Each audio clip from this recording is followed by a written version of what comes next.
Wakil Gubernur Lampung, Dr. Dian Lela meminta kepada anak berhadapan dengan hukum di LPKA kelas 2A Bandar Lampung kejar paket pendidikan yang inklusif.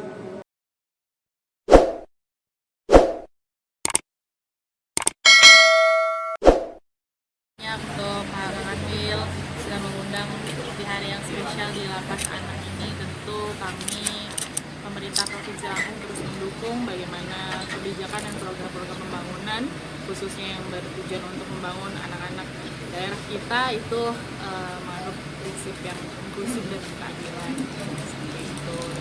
Betul tadi kita juga belanja masalah di sini, ternyata masih banyak anak-anak yang kekurangan motivasi untuk meneruskan belajarnya, karena kalau anak-anak di lapas sudah otomatis biasanya putus sekolah.